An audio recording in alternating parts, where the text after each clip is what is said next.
Vapi Shamlaji NH 56 જમીન સંપાદન મુદ્દે ઉગ્ર વિરોધ દર્શાવવામાં આવી રહ્યો છે। માંડવીના સઠવાવ નજીક ખેડૂતો અને સ્થાનિકો રસ્તા પર ઉતરી આવ્યા છે। સાંસદ પ્રભુ વસાવાના ગામમાં જ દેખાવ થતા તણાવનો માહોલ સર્જાયો છે। તો પોલીસે પૂર્વ ધારાસભ્ય આનંદ ચૌધરીની અટકાયત કરી છે। ખેડૂતો અને પોલીસ વચ્ચે ઝપાઝપીની ઘટના પણ સામે આવી છે। જમીન સંપાદનથી ખેડૂતો જમીન વિહોણા બનવાની વ્યક્ત કરી રહ્યા છે ભીતિ। ત્યારે સુરત જિલ્લામાં આંદોલન વધુ ઉગ્ર બનવાના પણ એંધાણ દેખાઈ રહ્યા છે।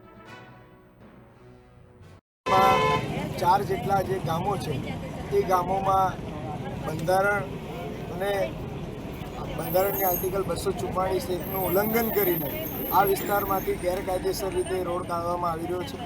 આ વિસ્તારની જે ગ્રામ સભાઓ છે આ વિસ્તારમાં એ ગ્રામ સભાઓએ એનો વિરોધ નોંધાવ્યો છે અગાઉ પણ, અને 12 જેટલા અન્ય ગામો પણ છે એની પણ જમીન સંપાદન થઈ રહી છે।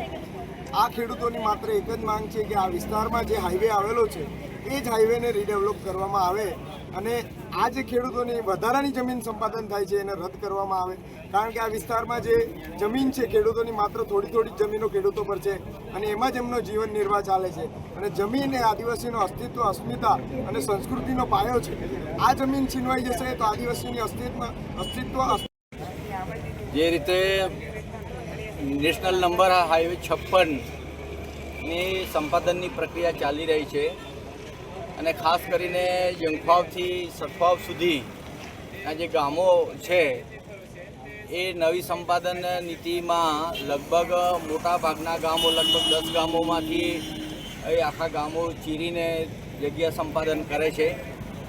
એ સઠવાવ, સરકુઈ, દડવાડા, પીપલવાડા, કાકડાપાર જેવા ગામોની નવી જગ્યા સંપાદન કરવાની છે। હાલ જે રસ્તો છે એને વાઇડનિંગ કરવા માટે કોઈનો પ્રતિકાર નથી અને કોઈનો વિરોધ પણ નથી। જે જગ્યા જોઈએ એ લઈ લો, પરંતુ નવી જે જગ્યા છે એ સંપાદન નહીં કરવાની લોકોની માંગણી છે। અને એના લીધે જ જે સરકારના પ્રતિનિધિ છે, કેન્દ્ર સરકારના પ્રતિનિધિ માનનીય સાંસદ શ્રી પ્રભુભાઈ વસાવા, એમને વિનંતી કરવા માટે મળવા માટે જવાના છે કે અમારી જે જગ્યા છે એ તમે બચાવો અને જે હાઈવે છે એને જેટલો વાઇડનિંગ કરવો એ કરે, એમાં અમને કોઈ વાંધો નથી, રસ્તાના વિરોધી નથી અને